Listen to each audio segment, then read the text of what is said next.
At his peak, John Wayne Gacy was a respected community figure, a party clown for children's events, and had photos with First Lady Rosalind Carter.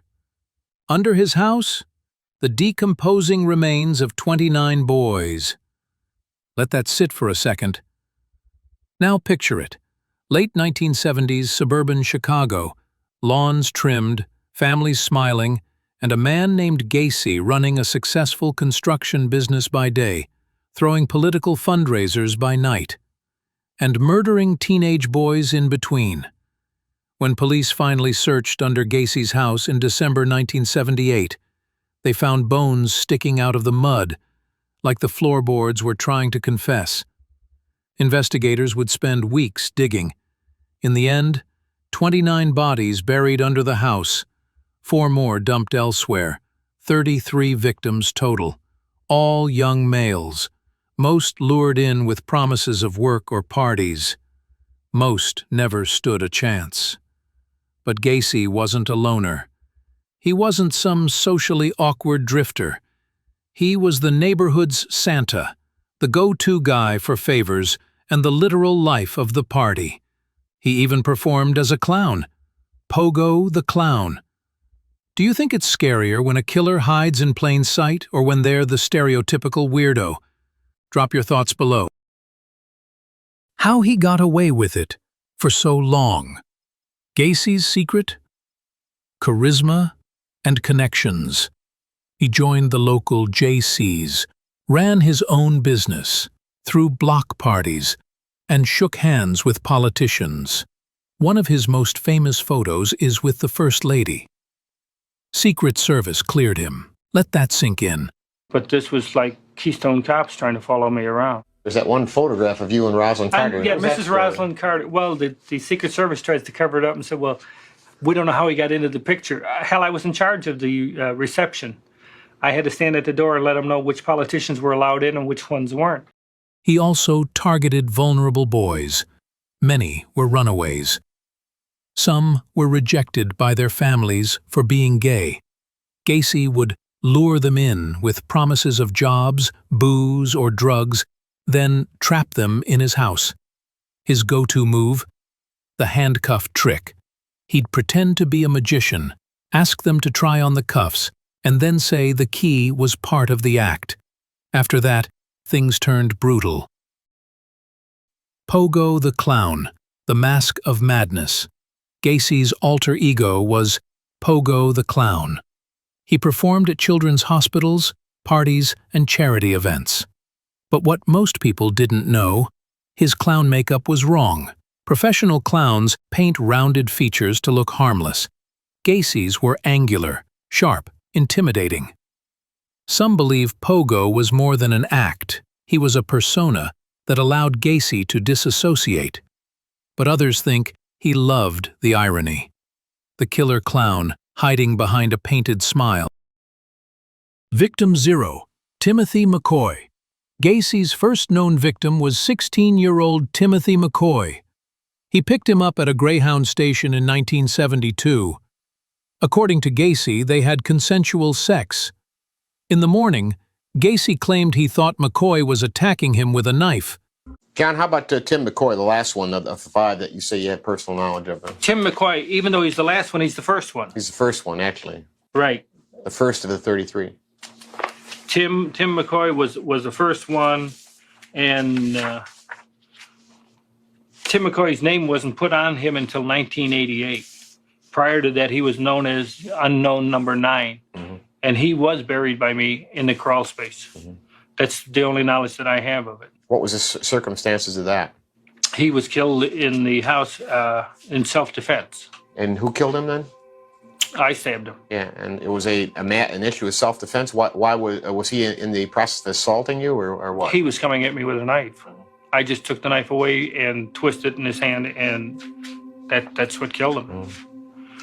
So at that point, you yourself did bury him then in the crawl space. Right, and if you notice, he's under concrete. Did you bury any of the others in the crawl space? No, I had nothing. I had no knowledge of them. Yeah. Well, why is it that your first one is there, and then 20 some others are buried down there as well? Did somebody know that you had done this with the first one, that giving them an ID? More than likely, when drinking and getting high with the others, yeah. Admitting it to them. So you feel others then followed your suit in using this as a burial ground? Without a doubt. Yeah. Gacy stabbed him, buried him, and then said, years later, that he felt powerful after the kill, that it changed him. He described the act as a form of release, one that escalated quickly into obsession. The double life. Gacy was married. Twice. His second wife divorced him after discovering gay pornography, strange odors from the crawlspace, and young men frequently staying overnight. Still, he convinced nearly everyone he was just a hard-working guy who loved a good laugh. He hired teenage boys for his construction business, took them on trips, paid cash. He was a mentor. In reality, it was all grooming. He'd give them beer, weed, and money until they trusted him, or until they couldn't leave. How it unraveled. Robert Piest. In December 1978, a 15-year-old boy named Robert Piest vanished after saying he had a job interview with some contractor named Gacy. That name triggered something. Police had heard it before. In connection with earlier disappearances, they started watching him. They noticed a smell coming from the crawlspace. They got a search warrant. The rest unraveled fast. Clothes from multiple victims, IDs, handcuffs, then the bodies. And Gacy confessed to dozens. He said it was like a factory. Sometimes he killed 2 in one night. Some direct quotes from Gacy that will send chills down your spine. A clown can get away with murder. You know, killing is addicting. I should never have been convicted of anything more serious than running a cemetery without a license. That last one, he said that in court. The trial. Circus of horror. Gacy was arrested in 1978 and charged with 33 counts of murder. His trial began in 1980. His defense? Insanity. His team argued he had multiple personalities, including Jack Hanley and Pogo the Clown. Prosecution brought in hard evidence, victim IDs, personal items, and chilling testimonies. It was open and shut. He was sentenced to death. But here's the twist. He remained on death row for 14 years. During that time, he painted. Yes, Pogo portraits mostly. They've sold for thousands. Would you ever buy a killer's art? Morbid curiosity or total no-go? Cultural fallout. Killer clowns everywhere.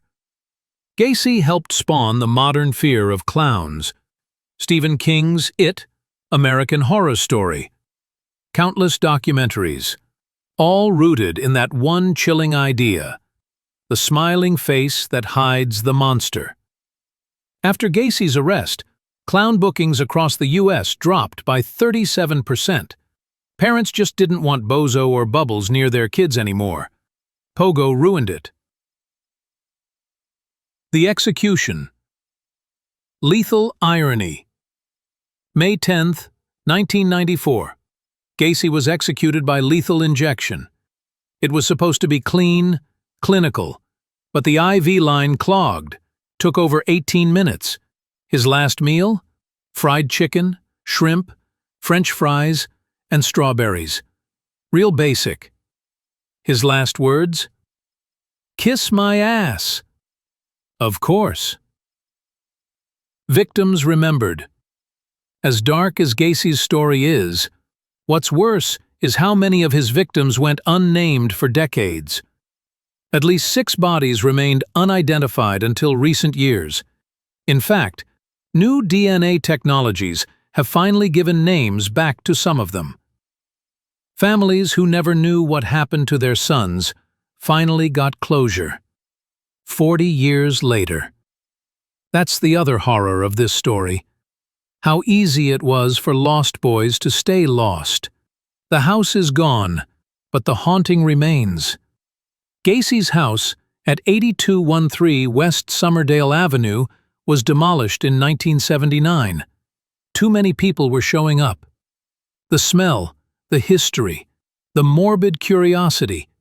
A new home was eventually built there. Different address. Same lot. But neighbors say it still feels off. Pets refuse to go near it. Mailboxes mysteriously fall. Whether or not you believe in ghosts, the weight of what happened there lingers. That was the story of John Wayne Gacy, the killer clown who fooled the world. Like, comment, and subscribe if you want more deep dives into the darkest corners of human history. And drop a comment. Which true crime case haunts you the most? Until next time, stay sharp, stay skeptical, and never trust a clown with sharp makeup.